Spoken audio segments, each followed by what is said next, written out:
Halo, apa kabar? Senang sekali Halo Indonesia bisa menyapa Anda di rumah hari ini. Ya, serangkaian informasi terkini dan inspiratif akan kami hadirkan selama 1 jam ke depan. Antara lain, kematian ribuan ikan di Ancol masih diselidiki.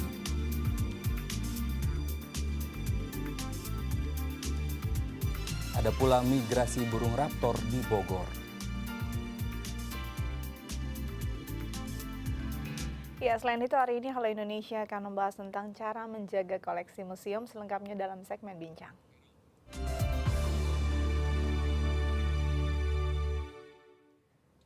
Pada awal pekan ini ribuan ikan di pantai Taman Impian Jaya Ancol mati tiba-tiba. Untuk mengetahui penyebabnya, pihak Taman Impian Jaya Ancol maksud kami melakukan penyelidikan dengan melibatkan berbagai instansi seperti BPLHD, pihak kepolisian dan instansi terkait lainnya. Ya, meski suasana pantai menjadi kurang nyaman, namun tidak sampai mengganggu tingkat kunjungan wisatawan ke berbagai kawasan hiburan di kawasan Ancol.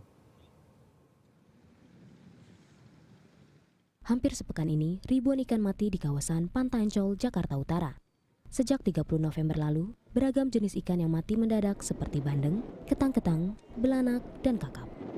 Dalam sepekan terakhir, sebelum fenomena ini terjadi, air laut terlihat berbusa dan berwarna kecoklatan. Belum ada kepastian penyebab matinya ribuan ikan ini. Berbagai upaya pun sedang dilakukan berbagai pihak, seperti Ancol, BPLHD Jakarta, Kementerian Kelautan dan Perikanan, serta Ditpolair Polda Metro Jaya.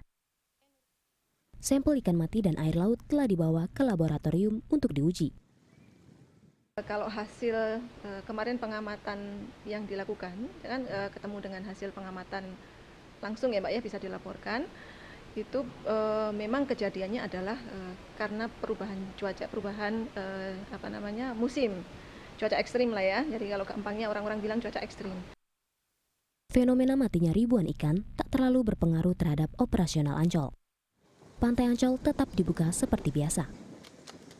Jumlah pengunjung yang datang juga tidak mengalami penurunan yang signifikan. Kalau kita lihat dari catatan pengunjung kita selama hari Minggu, Senin dan Selasa, tidak terlihat ada perubahan signifikan ya, dari bertambah maupun menurun, kita masih dalam posisi yang normal. Sementara itu, Wahana Lingkungan Hidup Indonesia atau WALHI telah mengamati fenomena matinya ribuan ikan sejak tanda-tanda tersebut mulai muncul. Elnat Peter, Kepala Riset dan Pengembangan WALHI Jakarta, masih belum tahu pasti penyebab fenomena ini, sehingga belum ada solusi jelas yang ditawarkan oleh WALHI. Kami melakukan observasi dalam 3 hari ke belakang terkait dengan kematian massal ikan di pesisir pantai utara Jakarta. Nah, kami menduga ini adalah satu fenomena di mana banyaknya ikan mati ini karena kehabisan oksigen. Ada proses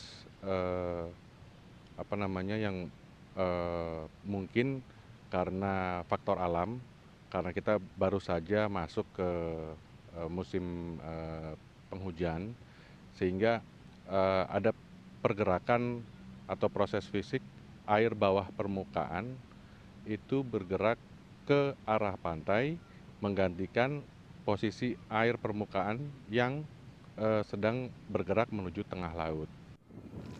Berbagai dugaan muncul akibat fenomena tersebut, namun penyebab pastinya sedang dalam proses penelitian dari para ahli. Lydia Agustin, Yoga Pratama, DAI TV.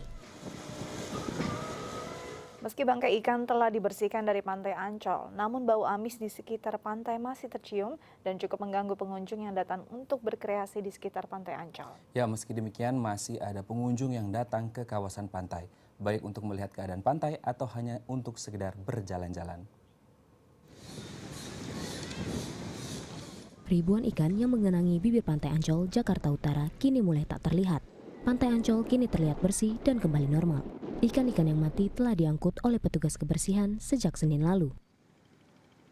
Kita buang, kita bersihkan, kita buang, sebagian saya rasa dikuburkan Mbak. Kebanyakan dikuburkan supaya tidak mengganggu ya. Meskipun pantai Ancol bersih dari ikan mati, bau amis masih tercium. Beberapa pengunjung Ancol mengeluhkan bau tak sedap ini. Ya, pantainya bagus ya, juga bersih tempatnya, cuman sayangnya di pantai ini agak bau amis. Ya kecewa sih, terutama buat anak ya, suka main-main ke air, cuman sayang sekarang baunya amis. Hal yang sama juga dirasakan oleh Nurmala. Mahasiswa jurusan teologi ini merasa kecewa dengan bau amis yang ada di sekitar Pantai Ancol. Pantai Ancol yang dulunya ya saya tahu itu kan bagus ya. Terus pas lihat ke sini pertama datang terus bau amis sudah nggak enak gitu. Kecewa aja maksudnya kita ini Indonesia punya banyak gitu kan alam. Cuman masa pantai gini kita sedangkan kita banyak orang masa nggak bisa jaga gitu kan. Jadi kecewa banget lihat kayak gini. Meskipun bau amis masih menyengat, hal ini tidak menyurutkan niat warga untuk berkunjung ke Pantai Ancol. Mereka tetap asik bermain air dan duduk santai di pinggir pantai. Lydia Agustin, Yoga Pratama, DAI TV.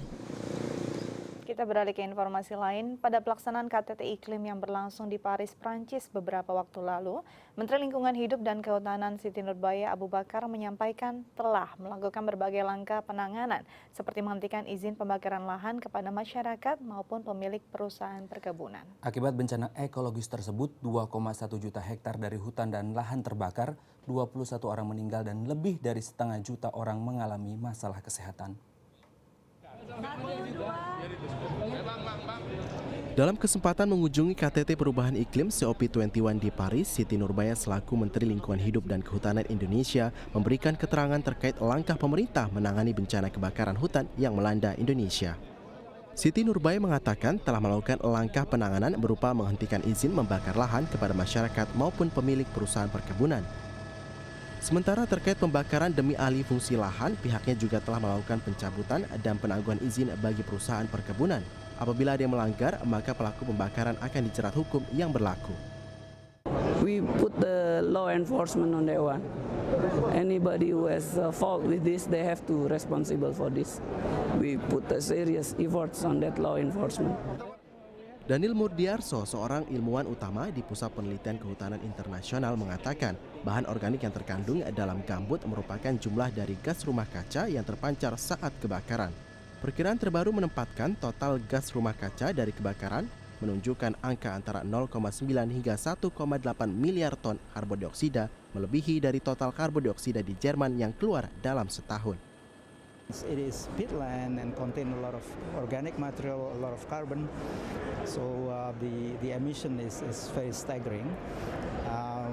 At the moment there are many numbers coming out with regard to the estimates of greenhouse gas emission, mainly CO2. Menurut data satelit, hampir 50.000 kebakaran terdeteksi sejak Juli 2015 yang sebagian besar berada di Pulau Sumatera dan Kalimantan. Bencana ekologis di Indonesia telah menimbulkan korban di sektor lingkungan, ekonomi, dan kesehatan manusia, di mana 2,1 juta hektar dari hutan dan lahan terbakar, 21 orang meninggal, lebih dari setengah juta orang menjadi sakit dengan masalah pernapasan, dan kerugian 9 miliar dolar Amerika Serikat akibat tanaman rusak dan ratusan penerbangan yang dibatalkan. Pada KTT Iklim di Paris, sejumlah negara sepakat untuk mengatasi perubahan iklim dengan memberlakukan pajak karbon bagi negara-negara penghasil emisi karbon dalam jumlah besar. Konferensi ini juga membahas antisipasi dan penanganan pemanasan global dengan mendorong pengembangan teknologi ramah lingkungan sebagai suatu investasi.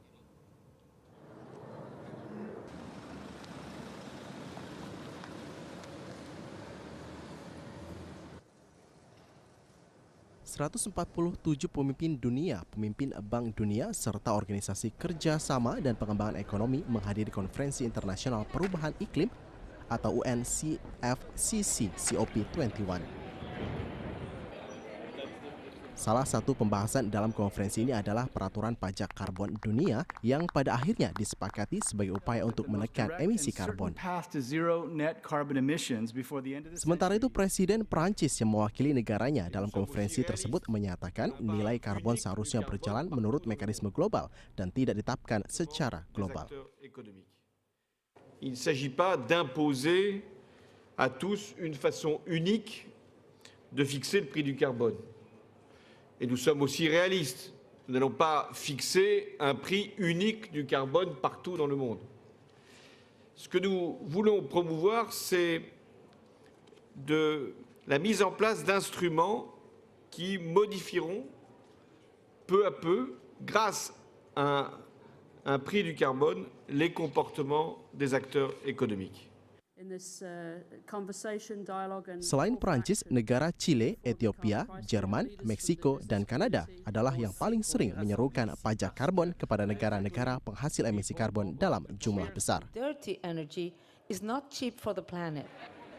Konferensi yang membahas tentang antisipasi dan penanganan pemanasan global ini juga menekankan dorongan bagi pengembangan teknologi ramah lingkungan sebagai suatu investasi. Ya, pemirsa, masih terkait perubahan iklim. Bangladesh dipandang sebagai salah satu negara yang paling rentan terhadap perubahan iklim. Para ilmuwan memproyeksikan level air laut akan naik sekitar 1 meter pada abad ini. Bila air naik setinggi 65 cm, akan melahap 40% lahan produktif di Bangladesh. Tahun lalu setidaknya 19,3 juta orang di seluruh dunia mengungsi akibat bencana alam. Sebagian besar dari mereka adalah pengungsi internal, termasuk jutaan orang pengungsi di dataran rendah Bangladesh. Dan dikhawatirkan jumlah mereka akan terus bertambah. Di Pulau Kubdia, Bangladesh terjadi peningkatan air laut. Arusnya bahkan telah merobohkan tanggul dan meluap ke desa-desa. Warga Kubdia kesulitan mengakses air bersih karena air laut tidak bisa diminum dan digunakan untuk keperluan sehari-hari. Bebula Begum, warga setempat yang berusia 67 tahun, setiap hari menghabiskan waktu berjam-jam untuk mengambil air dari sebuah pompa bawah tanah yang jaraknya sangat jauh. Saat ini ia juga harus rela mengungsi dan melupakan desa yang memberikan keluarganya kehidupan.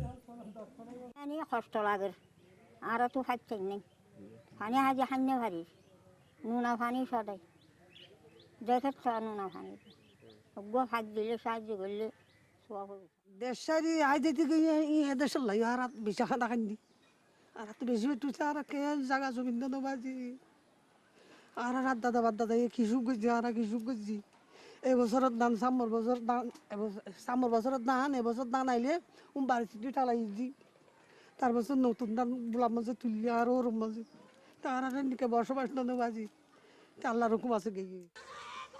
Saat ini 10% populasi Bangladesh tinggal di tepi laut. Sejak air terus naik, mereka harus mengungsi ke tempat lain.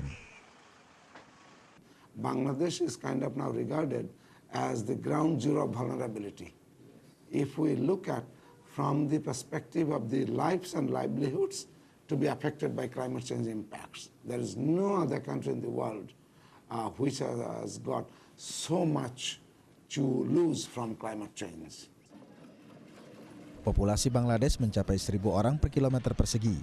Tidak heran bila kehilangan lahan menjadi sebuah malapetaka. Untuk mengatasi masalah pengungsi akibat perubahan iklim, pemerintah hanya menyediakan tempat penampungan sementara. UN protocol on refugees has to be revised and responsibility. We are telling Bangladesh government to tell global leaders they're supposed to give us $30 billion by the year 2012, but they have not given it. Bulan Oktober lalu, kelompok negara-negara miskin dan berkembang, yaitu kelompok 77 dan negara Tiongkok, menyerahkan proposal untuk KTT perubahan iklim di Paris. Proposal tersebut berisi rencana penanganan para migran dan pengungsi akibat perubahan iklim. Selanjutnya kita akan membahas tentang menjaga aset-aset bersejarah di Museum Nasional. Setelah jeda berikut, tetap bersama kami di Halo Indonesia.